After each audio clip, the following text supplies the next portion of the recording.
The year is 1813. The United States is a young nation, not yet 50 years old. Americans are once again going off to fight the British in the War of 1812. And on a Saturday evening in October, at the University of Pennsylvania, in the city of Philadelphia, 13 undergraduate students established a literary society. This group, known as the Philomathean Society, was the first student organization at Penn. Today, it is the oldest literary society in America, existing continuously since that October evening. The society's name comes from the word philomath, which itself comes from Greek, philos, or love, and mathein, meaning to learn. The society's mission from the beginning was to provide learning experiences for its members, also known as philos, a mission that the society has stayed true to up until today. At that time, Penn was a much smaller school. The entire campus consisted of a large building in Philadelphia, originally constructed as the President's House. When Philo was established, the group received a space on the third floor for meetings. In these early days, the members of Philo came together to learn and discuss what they weren't seeing in their classrooms. College curriculums of the time were conservative, focusing on rhetoric, Latin and Greek, theology, and classic literature.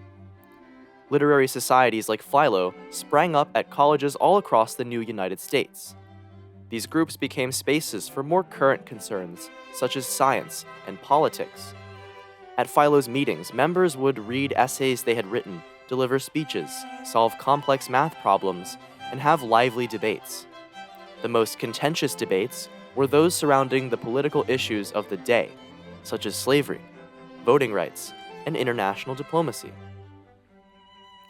At that time, Philo also established a library. The titles included novels, periodicals, newspapers, and essays written by members.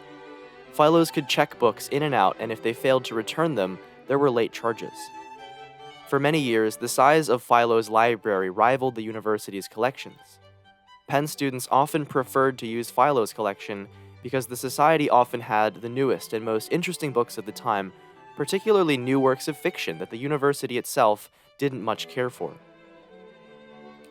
These two things, the library and the general meetings, have remained throughout 200 years of Philo history, even as Penn and the society itself have changed.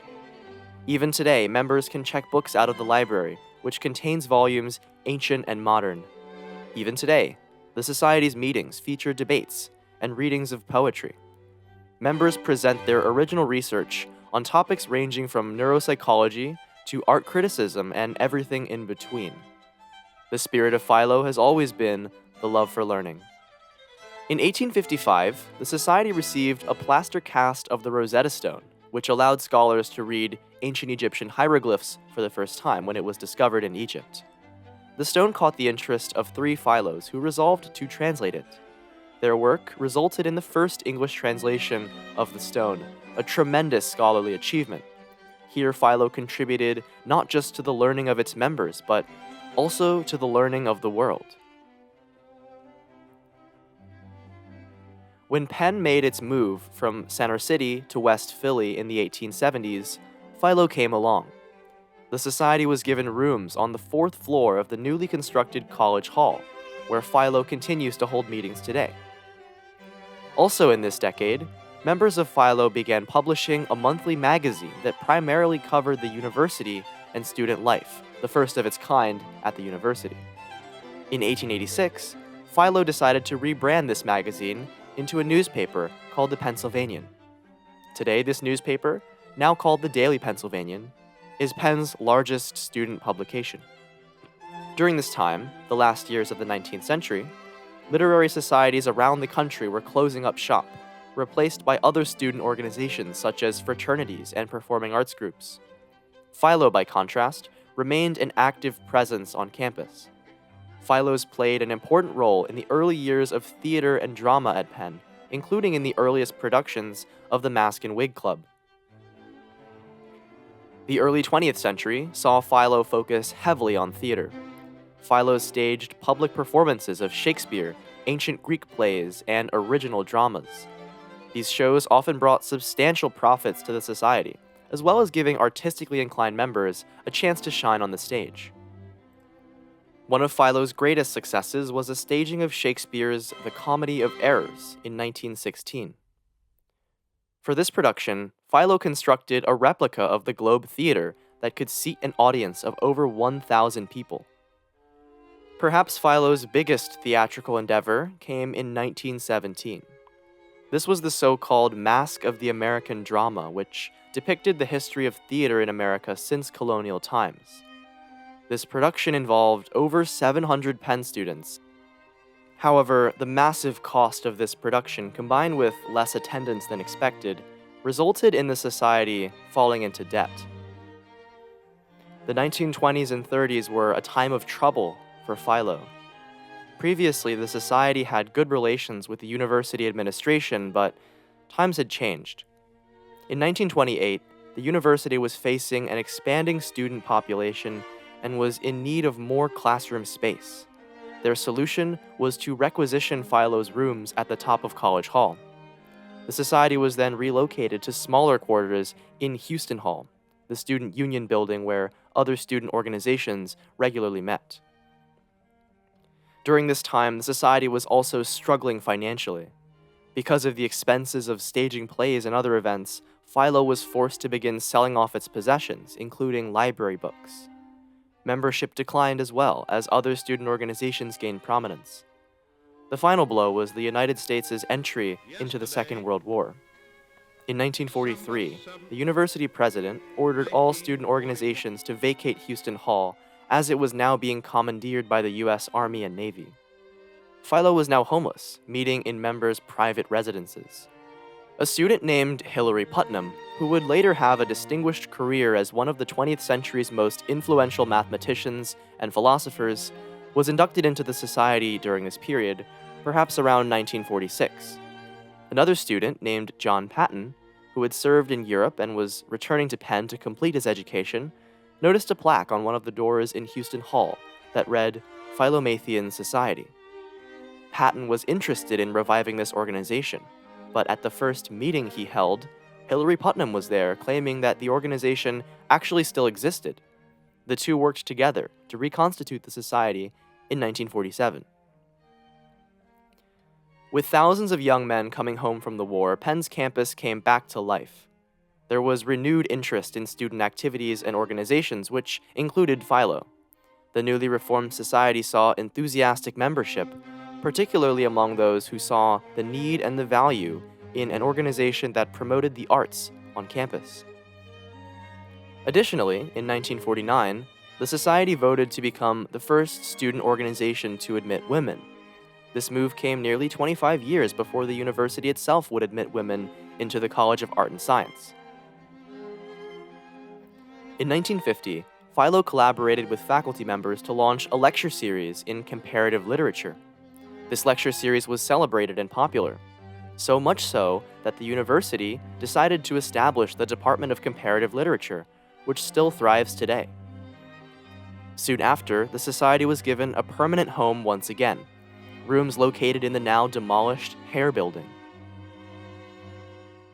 In the 1960s, Philo ventured into new territory with the establishment of the Philomathean Art Gallery.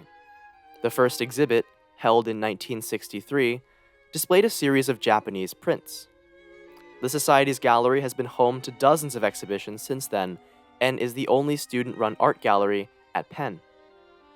Also in the same decade, Philo launched Era, a literary magazine that published poetry, critical essays, and fiction, and accepted submissions from the student body. This magazine would be published twice a year from 1964 to 2013, and intermittently after that. In 1969, after many petitions and negotiations, Philo finally returned to the rooms atop College Hall. With a few interruptions, the society has resided there ever since. In 1976, Philo hosted a celebrated Shakespeare symposium, inviting leading Shakespeare scholars to speak on various aspects of Shakespeare's work. Also featured were live performances of the Bard's plays and an exhibit of an original copy of the first folio, the earliest published collection of Shakespeare's plays.